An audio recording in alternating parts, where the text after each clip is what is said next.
मराठी, ते धडक ते धडक. सांगता येईना आणि सहनही होईना शौचा वाटे रक्तस्राव, वेदना, वारंवार शौचास होणे हा मूळव्याध तर नाही ना? मिळवा कायमचा आराम, तोही एका दिवसात, वेदना रहित विना टाका. मूळव्याधीवर औषधोपचाराबरोबर लेझर व इंजेक्शनची खास सुविधा देणारे विट्यातील पहिलेच हॉस्पिटल डॉक्टर बंडगर यांचे मूळव्याध स्पेशालिटी हॉस्पिटल, अनुराज हॉस्पिटल शेजारी, एसटी स्टँडच्या बाजूला, खानापूर रोड, विटा. नागरिकांनो, डायलिसिसची सेवा पूर्णपणे मोफत. भिवघाट येथील सर्वात मोठ्या श्री सिद्धिविनायक सुपर स्पेशालिटी हॉस्पिटलमध्ये महात्मा ज्योतिराव फुले जन आरोग्य योजनेअंतर्गत आता डायलिसिस सेवा पूर्णपणे मोफत होणार. अधिक माहितीसाठी स्क्रीनवरील नंबरवर संपर्क करा.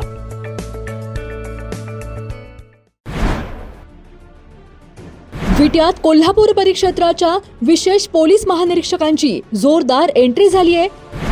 विटा पोलीस ठाण्याच्या इन्स्पेक्शनसाठी विशेष पोलीस महानिरीक्षक रंजन शर्मा दाखल झालेत. यावेळी पोलीस अधीक्षक तुषार दोशी, पोलीस उपअधीक्षक सदाशिव शेलार, पोलीस निरीक्षक धनंजय फडतरे यांची यंत्रणा सज्ज झाली आहे. यावेळी पत्रकार परिषद घेऊन रंजन शर्मा यांनी नागरिकांना कायदा आणि सुव्यवस्थेबद्दल महत्त्वपूर्ण माहिती दिली आहे. अंमली पदार्थ आणि पोलिसांच्या संरक्षणाबाबत रंजन शर्मा यांनी कडक भूमिका घेतली आहे.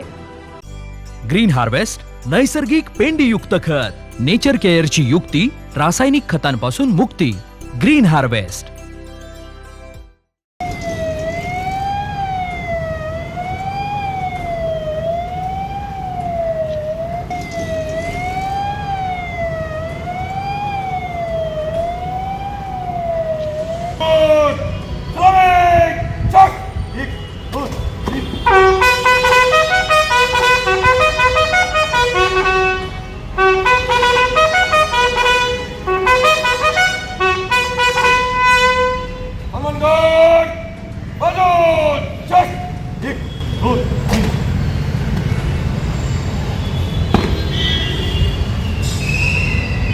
सम्मानगढ़ आपकी तुमसे के तैयार है.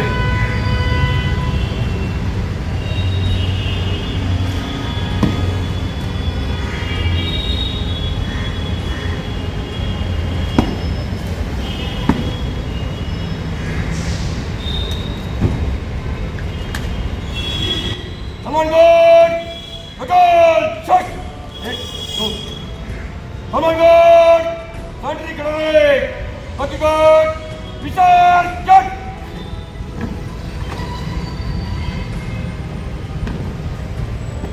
सांगली जिल्ह्याचे वार्षिक तपासणी या आठवड्यामध्ये नियोजित केलेल्या आहे.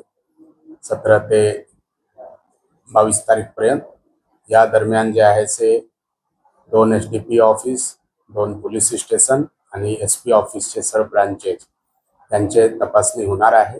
यांच्यामध्ये पोलीस स्टेशन, डिव्हिजन आणि SP ऑफिसचे सर्व ब्रांचेसचे कामकाज कसं चाललेलं आहे याबद्दलचे पूर्ण डिटेलमध्ये जे आहे ते आढावा घेतले जाणार आणि यांच्यामध्ये जिथे जिथे चांगले काम आहे त्याबद्दलचे अभिनंदन करण्यात येणार आहे आणि तसंच जिथे जिथे कमतरता आहे त्या ठिकाणी सुधारणा करण्यासाठी त्याबद्दलचे जे आहे ते डायरेक्शन दिले जाणार आहे.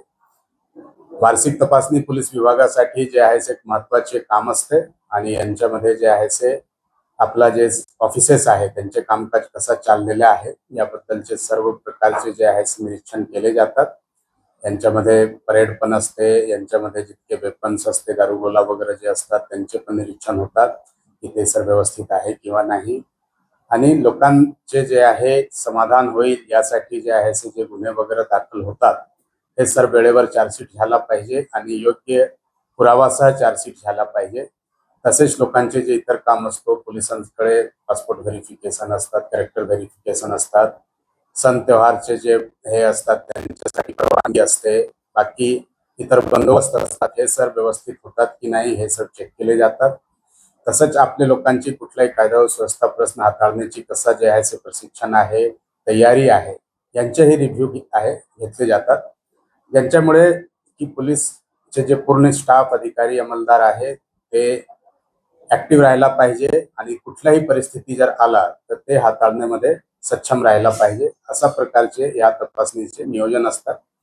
यांच्यामध्ये जे आहे ते पोलीस अधीक्षक स्तरावरची तपासणी असतात, SDPO स्तरावरची तपासणी असतात, SLSP स्तरावरची तपासणी असतात आणि पर्पज एकच आहे की आपला सर्व पोलीस स्टेशन आणि इतर ब्रांचेसचे कामकाजमध्ये सुधारणा झाली पाहिजे, लोकांचे समाधान झालं पाहिजे आणि लोकांची जे अडचण आणि तक्रार असतील त्यांचे योग्य वेळी जे आहे ते निराकरण करून त्यांना न्याय देण्याचा प्रयास झाला पाहिजे. थँक्यू. आज या ठिकाणी विटा पोलीस ठाण्याची तपासणी केली. काय कुठे आहे का किंवा काय करावं वाटते?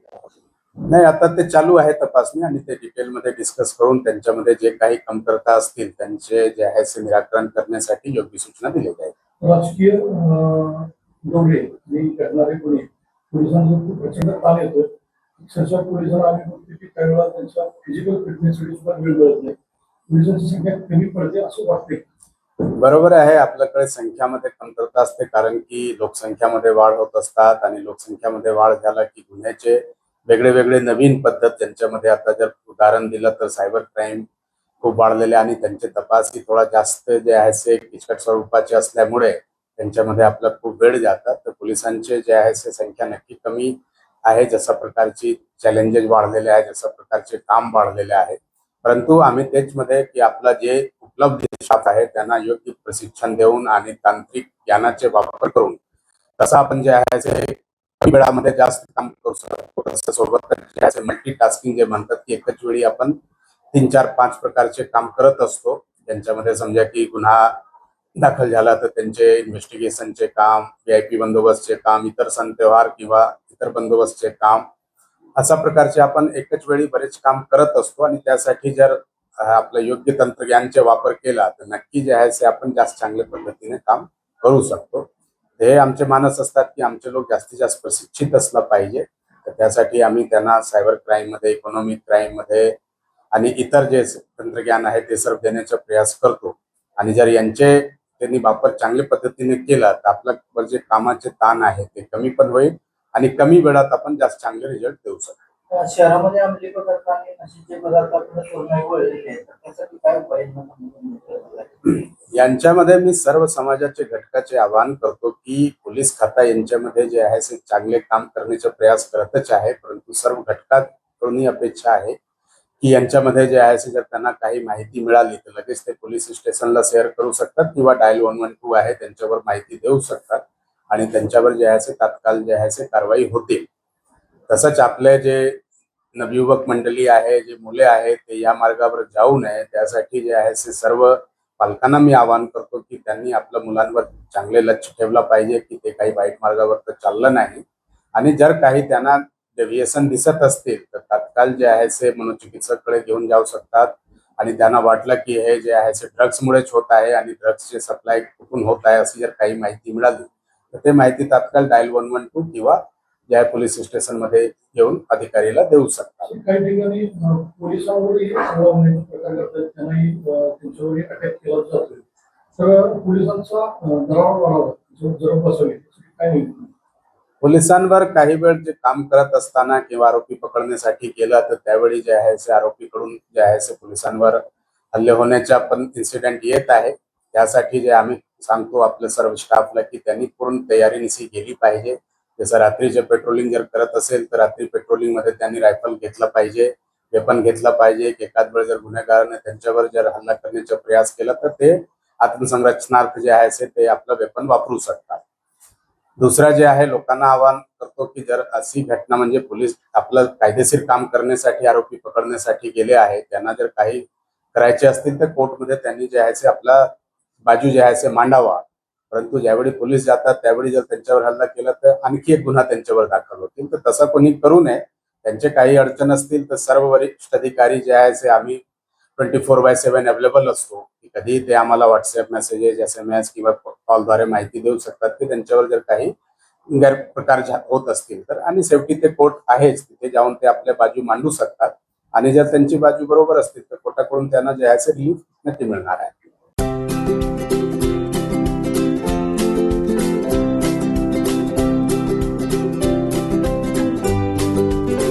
लग्न बस्त्याची खरेदी करायची आणि आपल्या प्रियजनांना दर्जेदार फर्निचर आणि भांड्यांचा आकर्षक सेट एकदम माफक दरात गिफ्ट द्यायचा आहे तर आता विट्यातील बालाजी फर्निचर मॉल मध्येच आपली खरेदी करा. बालाजी फर्निचर मॉल, लग्न बस्त्याचे माहेर घर. पत्ता भैरवनाथ मंगल कार्यालय, मायनी रोड, विटा. संपर्क आपल्या स्क्रीनवर. जिओ मराठी, ते धडक ते धडक.